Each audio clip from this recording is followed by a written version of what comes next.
Janet.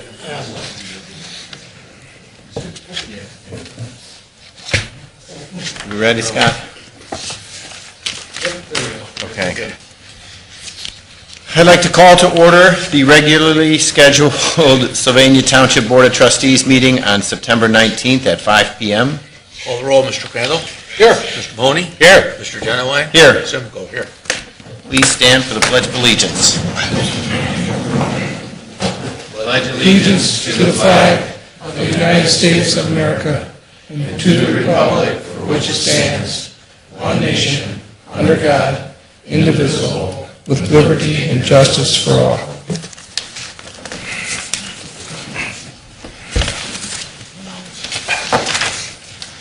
Anybody have any changes they wanted to see for the September 5th regular minutes? I'm fine. John? No, I don't have any. Okay. Mr. Mahoney moves. Well, I can't, actually, You weren't there. Yeah, Neil wasn't here. correct. Okay, Right. Mr. I'll move Crandall. approval. Mr. Genowine. September 5th minutes. Yes. All right, Mr. Crandall, Yes. Mr. Mahoney, Abstain. and Mr. Genowine. Yes. Okay. Additions or deletions to the agenda? I have none. Hearing of the public, no one signed in. Correct. Darrell?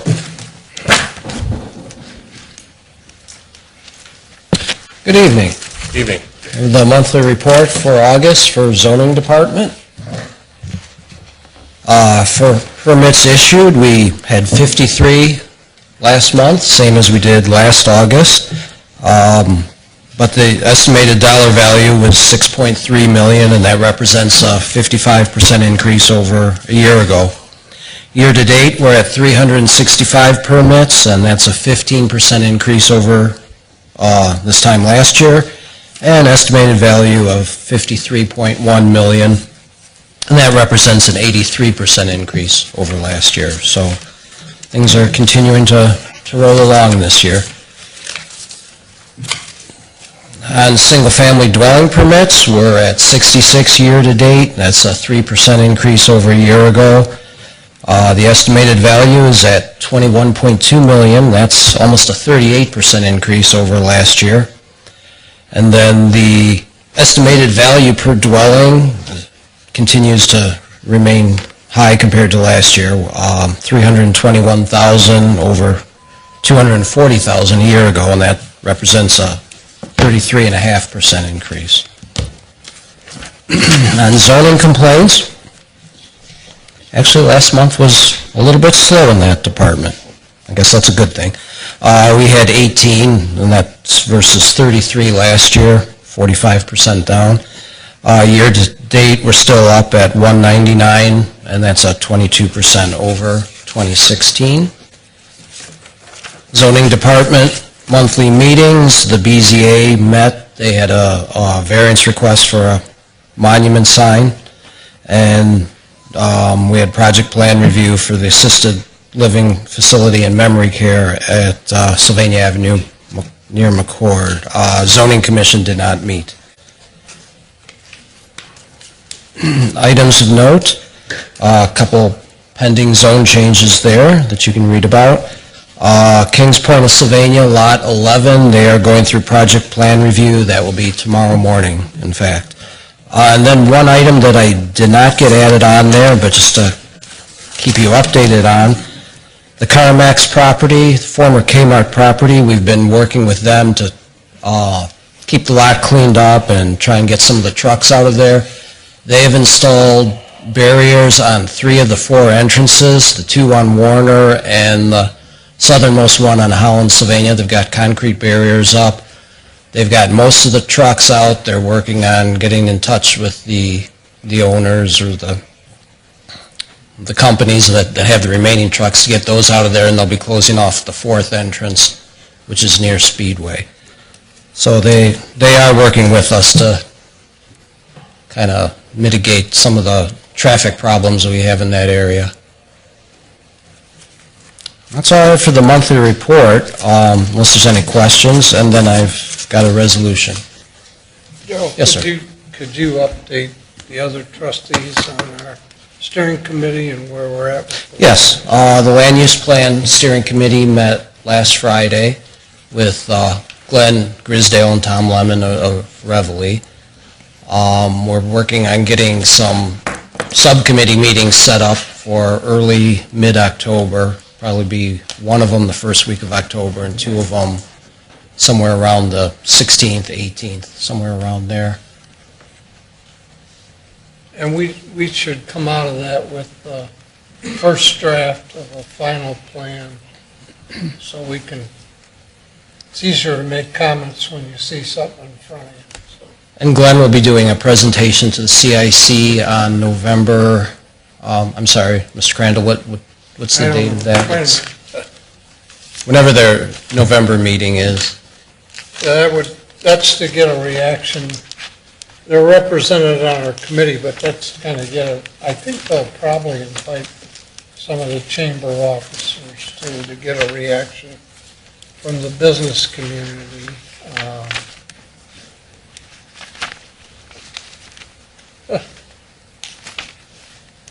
Here it is, November 8th. That'll be noon at Flower Hospital. Thanks, John. Sure. Thanks. Thank you.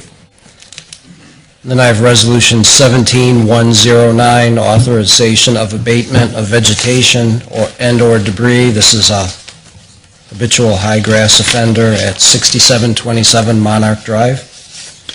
I'll move Resolution 17109, authorization of abatement at the property on Monarch Drive. Second. Mr. Crandall? Yes. Mr. Mahoney? Yes. Mr. Genowine? Yes. Thank you. Thanks, Darrell. That's all I have.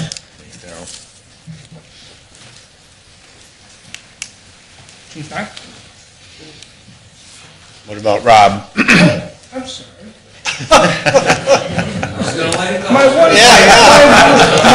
When I looked at the agenda, it said Rob was next. He said he had no revisions, but now. Okay. Good evening. I only have the monthly report for August. The road department continued its summer construction operations, and we continued our street sweeping operations with our new street sweeper. Continued the sign upgrades. Part of that upgrade also, we went into Central Park over there where we had the complaints in the Goodhue area. We performed all the tasks, the recommendations from Lucas County Engineer's Office to include upgrading of signs, moving, doing some other grading and work along the roadway, the edge of the roadway and within the right-of-way. We continue to have the discussion about the four-way stop, and if the board so selects to do so, and I do recommend the four-way at Goodhue at Fairbanks and Goodhue at Bonzel's based on the data I provided earlier from the report. I do recommend to have that installed. I can put a resolution on to do that. I would need the board's approval to install those. We continue to do prep work for next year's construction with some concrete work and ADA work in Farmbrook and Monarch Meadow area, and some mowing and facilities details. Our tickets for our locates, the Ohio Utilities Protection Service locates, were up 505. I think that's one of the biggest numbers we've seen. Out of those 505, we actually went out and located 105. That means we go out and we find our storm sewers. It is a time-consuming effort. That is a new task that we've been doing over the last 5 years.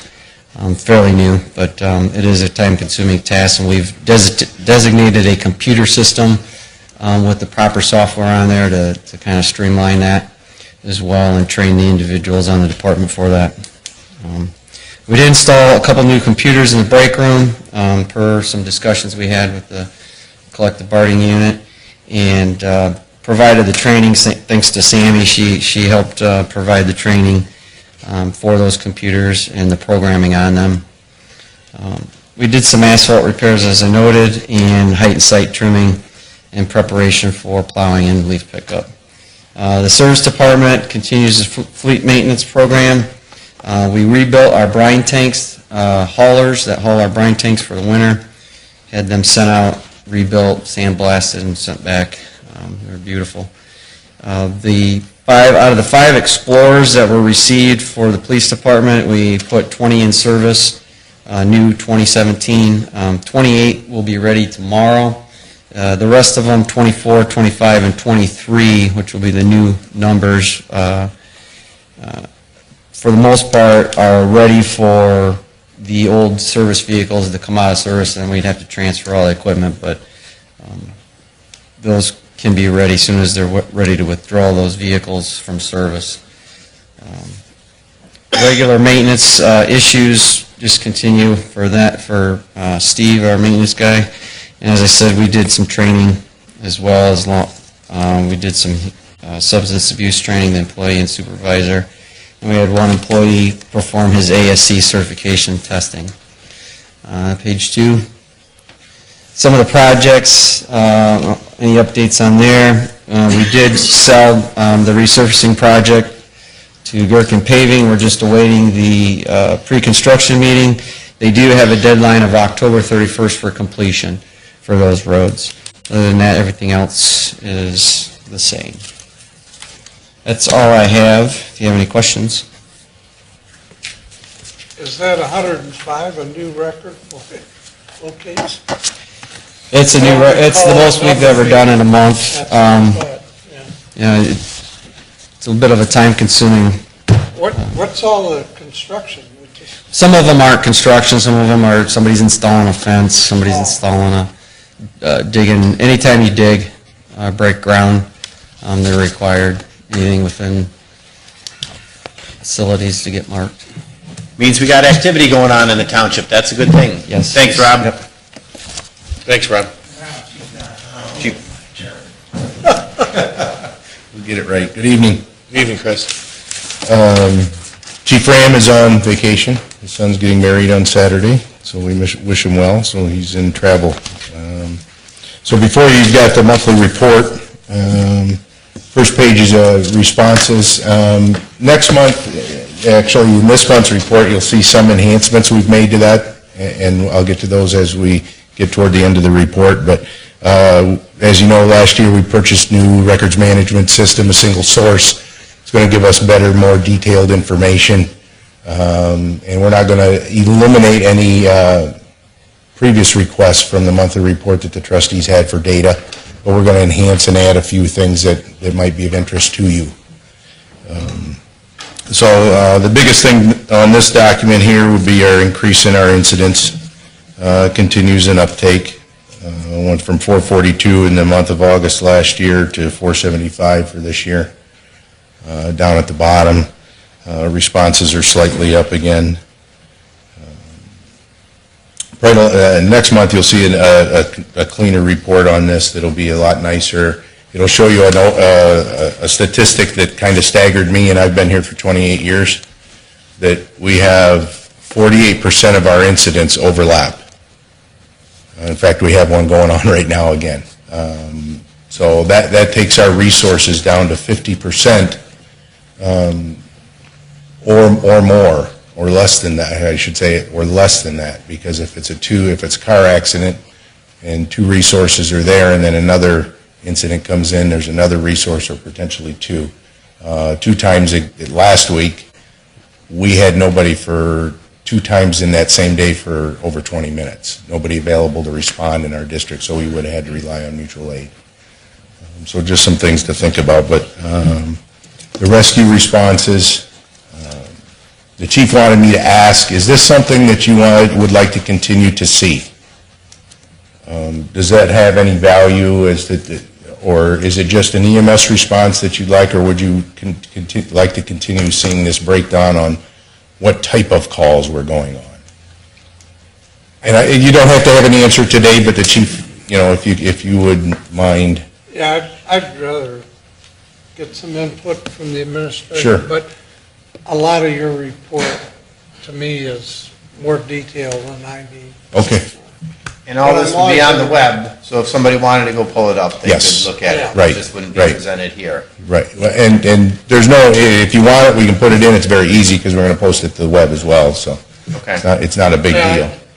Have it- We'll have Maybe it, we can all Yeah. give John our feeling.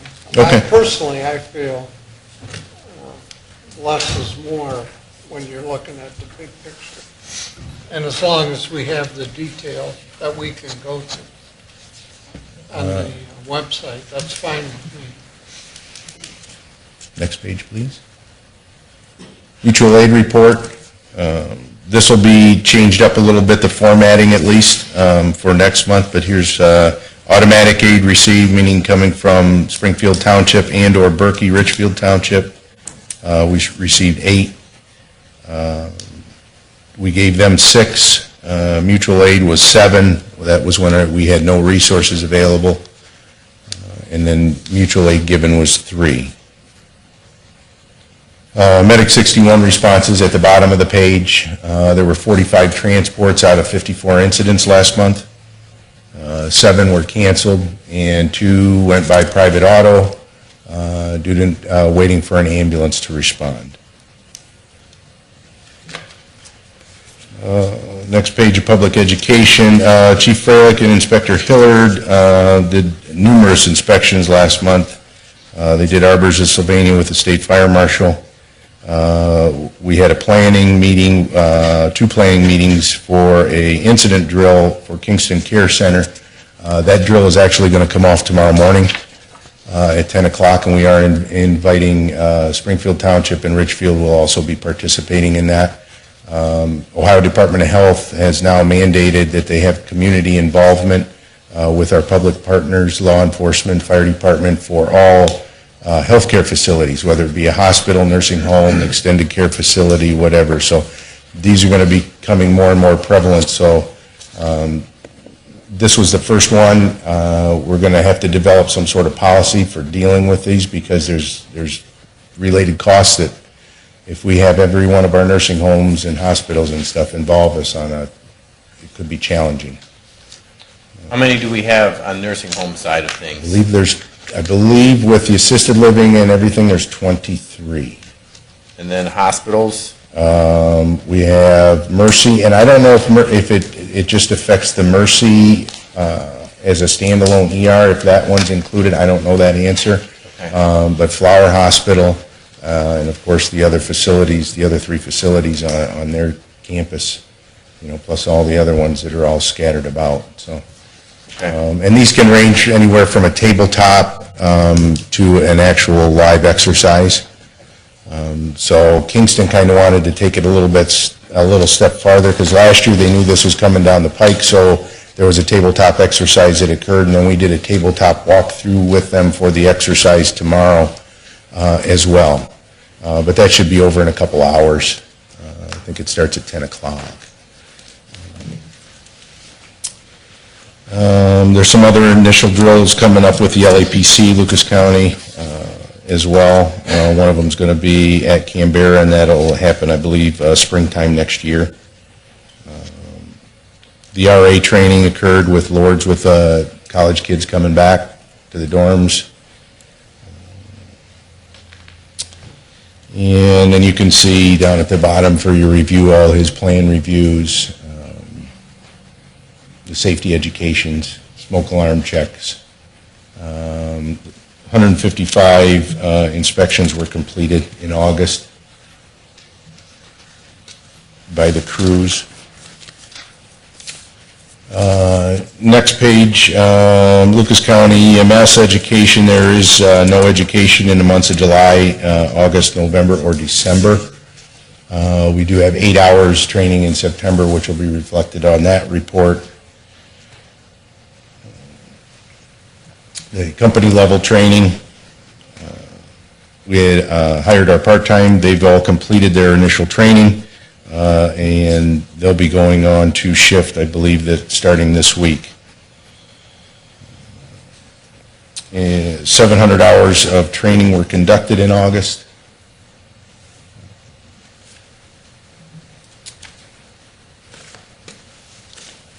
And then lastly, This was where I was indicating that we've made some enhancements to the overtime to further break that down, and all this data came out of the right stuff. You can see there was only 1 hour that was a holdover. That was probably a combination of several different people had several different time frames to add up to 1 hour for likely an EMS run holdover. The general staffing is 70.75, and then we've defined exactly where that gets, how that got applied. You'll see some of that stuff in there, like the triathlon. We got a last-minute notice on that. That's non-reimbursable. So the chief determined that we were going to cover that. Hose testing, that's an annual occurrence. So we had 8.5 hours for one. The officer that coordinates all the hose testing for the year, he was out there for 1 day with those folks. The compliance meeting and the ambulance committee meeting, we're in the process of speccing a new ambulance. So that was about an hour for each one of those. And the compliance meeting deals with updating our HIPAA and compliance manuals, so we're legal. Funded overtime was largely the most of it, 54 hours, and that's all reimbursable. That's all those events at the terrace, for a total of 125 hours last month. Questions? I like the breakdown on overtime after, I just told you I don't like the detail. But it explains the number a lot better than what gets reimbursed. And also, I attended your fire training thing at once. I thought that helps me. I realize now that it has to be, when a guy goes in a building, it has to be second nature what he does. And it takes a lot of training hours. The first time you might not get it. It's going to take a lot of hours, so when he's on site, he knows how to react. Great event. So that was a real benefit. I know Neil was there. That was a great benefit to me. I appreciate it. Good. Thanks. Thanks, Chris. Yep.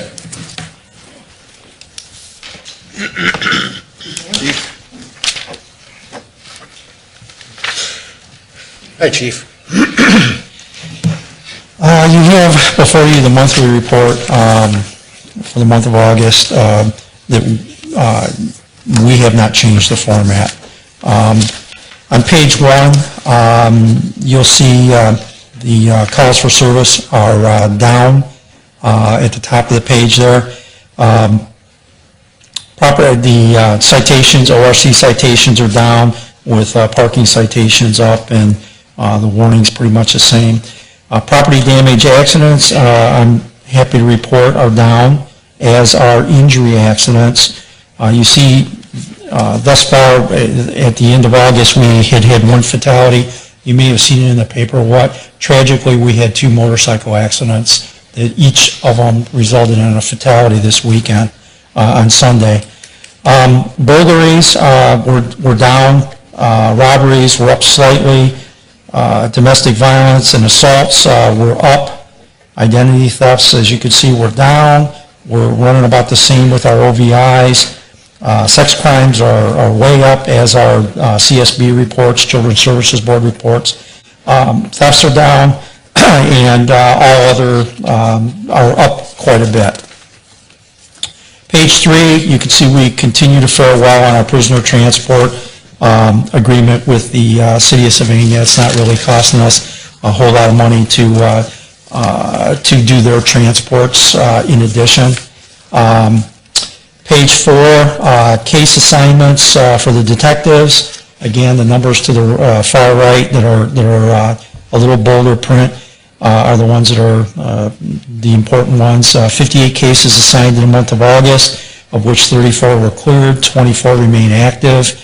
They cleared an additional 22 cases, prior cases, so the total clearance rate of cases was 56 for the month of August. Page 5, you can see the activities of our detective in the DEA task force. I won't read that. It's pretty self-explanatory. I will add that about 2 weeks ago, we did receive a payment of over $16,000 on a seizure for his activities in the DEA task force. Page 6, Community Affairs. I guess the things of note, again, I won't read through all of those, but we again are present in the elementary schools, the 4 elementary schools, and the 2 middle schools or junior highs within the township at start of school and dismissal, which has been received very well by both the staff and parents. And then we began their teaching in Hillview, Whiteford, and Central. That's traditionally, we do those in the fall, and Stranahan is in the spring. We've been doing that for a number of years. Page 7, the K-9 report. Again, he's got a short narrative there about his activities. I won't go over that. He has been concentrating on a lot of traffic, because sometimes traffic develops into something else. Obviously, by the narrative, it didn't this time, but you never know.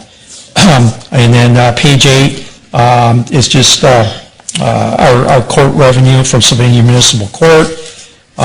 Page 9, you see our overtime hours. I will tell you that with the with administration and with patrol, a lot of those hours are involved in the grants, the different grants that we have, patrolling for OVIs. I know just last week, which wouldn't be reflected in this, we were doing underage consumption and compliance checks with the carryouts that's supported by a grant. So a lot of that is reimbursed.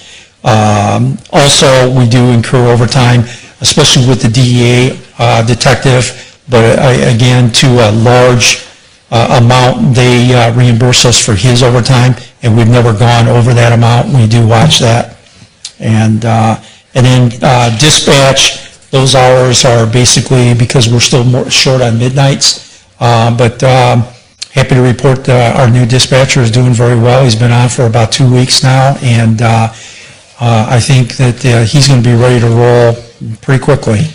Certainly, it will not come close to the 90 days that we usually have for an FTO or a CTO program for a new dispatcher or an officer because of his experience with the UTPD. And with that, that's my monthly report. Try and keep it short and brief. If you have any questions? Okay.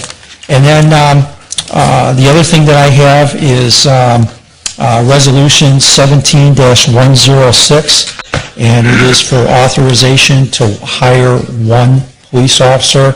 That 1 police officer took us through 2 bands on the test scores, and we're currently working on the 3rd band. In fact, I talked to the lieutenant today. They have until Thursday to get their applications in, and then we will start backgrounds and such, but we're pretty selective, and we only found one candidate that we thought was good material. I take that back. There were a couple of them, but one took a position with Sylvania City Police Department, one took a position with Toledo Police Department. But there was one that we felt real good that we had the opportunity that with your approval, we would like to hire. And then we'll move down into that 3rd band and probably be coming back to you for authorization for another one. I just got a resume from somebody today that is applying for a job. So there's that door shut, and then there'll be another band at a later date? Well, there'll be another test next year. They would have to take the test through NTN. Yeah. Okay. And if they score high enough, then yes. Yeah, okay, no problem. Okay? And this is a replacement. This is a replacement. And actually, an additional one would be a replacement, too, for those 2 that we lost back in 2016. I'll offer Resolution 17-106 to hire a police officer. Second. Mr. Genowine? Yes. Mr. Mahoney? Yes. Mr. Crandall? Yes. Thanks, Chief. Thanks, Chief. Okay, thank you.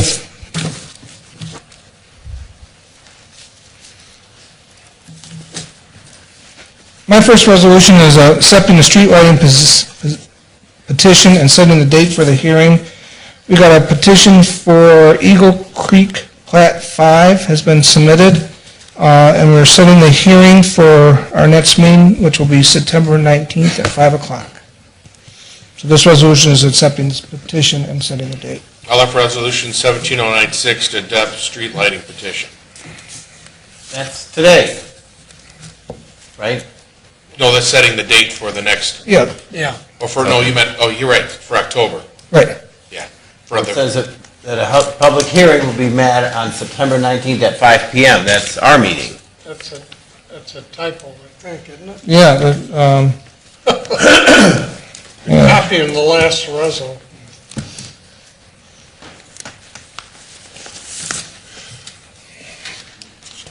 Yeah, that should be our next meeting. I'd like to amend that resolution to October 3rd. That's what happens when you cut and paste. that's all good. So I'm just amending the resolution 17096 for October 3rd meeting for the street lighting petitions. For the hearing, yes. For the hearing, yep. Yes. Second. Mr. Mahoney? Yes. Mr. Genowine? Yes. Mr. Crandall? Yes. My next resolution is I've been working with the city of Sylvania to make sure we coordinate the trick-or-treat date and time. So this resolution is setting in the township, the trick-or-treat will be October 31st from 6 to 7:30, which will be the same as the city of Sylvania. Question, we have a student from Timberstone. Is that a good date for trick-or-treat for us? Are you okay with the 31st? All right, we're going to do that on the 31st then. All right, Resolution 17105, set date for trick-or-treat. Are you making a motion? Yes. I'll second. Mr. Crandall? Yes. Mr. Mahoney? Yes. Mr. Genowine? Yes. And I'll let Janet come up and speak on the next one on the renewal. Good evening. Hey, Janet. Okay, last week, the insurance committee met, and this is part of a renewal process for all of our health insurance. And we kind of had to meet a little bit in a hurry because our Berkeley, which is our stop-loss insurance carrier, our contract expires on September 30th. So before you, you have Resolution 17-107, which part of it, the first part addresses the renewal of Berkeley Life and Health Insurance Company. And basically our stop loss was previously worked in with Medical Mutual, and Highland felt that maybe we can do a better job, and so they shopped that out. And the reason why we're with Berkeley is because it's a captive stop loss pool. So in other words, we're pooling our risk with other employers in the hope of saving money.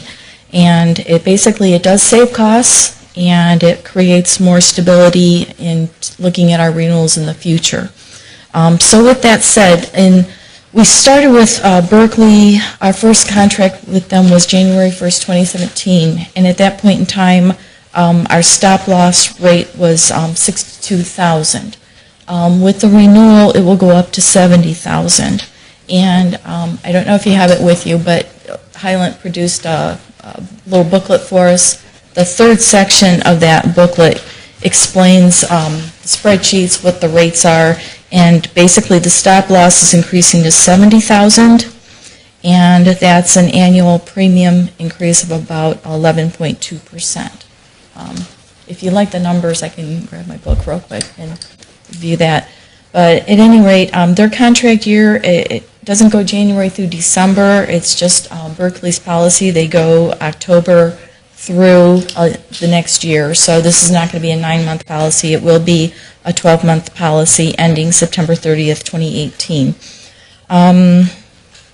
Highland wanted me to stress that in the proposal, it is a proposal. The quote might be tweaked a little bit because they need to look at our claims through the end of August before they finalize anything and actually produce a policy for us. And just as an FYI, currently our Berkeley insurance premium on a monthly basis has been running $22,000 to $23,000 each month. Okay, the second part of that is Teledoc. Teledoc is a very nice insurance feature that we have, again, 24/7. Our employees have access to a board-certified physician for anything from a consultation to prescription drugs. The goal of Teladoc is basically to save money and to provide convenience to our employees. It saves money because people, instead of going to the emergency room, they can pick up the phone. The physician, if they've registered, is going to have their entire health history, including what medications are already taken, at their disposal, and within minutes, they can have a consultation and a prescription called into a local pharmacy. The employees really do like the feature. Unfortunately, this year, we've been getting Teladoc through a company called American Health, and we've been paying $2.25 a person.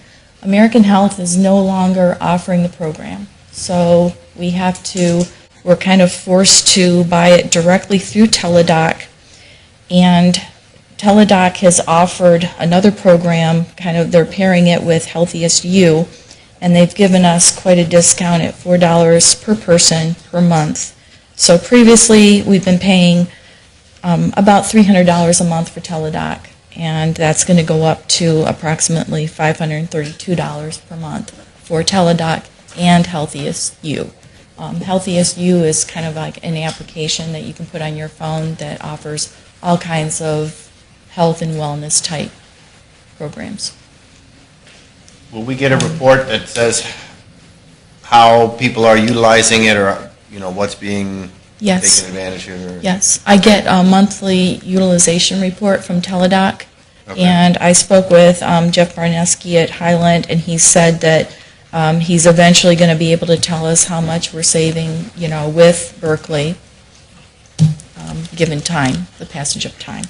Okay. So also, Medical Mutual, they've not yet given us our renewal rates for 2018. We're expecting that literally any day now. So we have another insurance committee meeting set up for next week, Wednesday, I believe. And we just wanted to thank you for your generosity. We have a very rich insurance plan. I literally received no complaints whatsoever about our health or our dental plans. Okay, so thank you. Welcome to the fire too, Janet. Yeah, getting through all these deadlines. Janet, or maybe John, if there's a major tweak, I'm assuming you're coming back to us. Right. Berkeley. I didn't see anything in August that would, Well, you said there might be some tweaks in the contract. Yeah, only I think if it's major, right. I'd like to know about it anyway. Okay, thank you. I'll offer Resolution 17-107 to renewal of our health insurance stop-loss policy with Berkeley. Second? Mr. Mahoney? Yes. Mr. Genowine? Yes. Mr. Crandall? Yes. Fiscal officer, Dave, everything? Okay. Nobody signed in for? Good job, Dave. I'd like to offer a motion to go into executive session at 5:38 to discuss police personnel. Second. Mr. Crandall? Yes. Mr. Mahoney? Yes. Mr. Genowine? Yes.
You stayed for, Oh, gee, Neil, it's bad when the audience dresses better than My tape is running, guys. I'm in shorts. We're on, I got a soccer game. I don't see a problem with It's all good. Are you playing, Neil? You said No, but my yeah, son he's is. playing soccer. we're on, He's a Oh, we're on. goalie. Okay. He's a goalie. Scott, are we rolling? Okay. Okay, thanks. I'd like to come out of, or offer a motion to come out of executive session at 6:56? Second. 5:56, sorry. Second. Mr. Crandall? Yes. Mr. Mahoney? Yes. Mr. Genowine? Yes.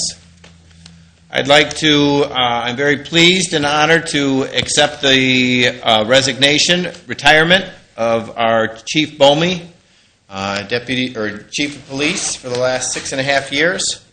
At this time, the board will work on the qualifications and things to advertise for his replacement. And I would like to offer a motion to adjourn at 5:57. Second. Who's, Mr. Mahoney? Second, yeah. Okay, Mr. Mahoney? Yes. Mr. Genowine? Mr. Yes. Crandall? Yes. thank you. Hey, thanks for the quick meeting too, guys. Yep. All right, we'll see you guys soon. Yeah.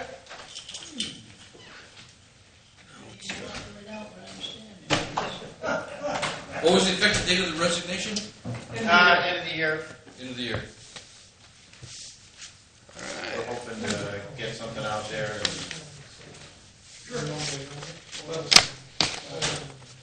Okay. Oops, geez, I didn't turn off.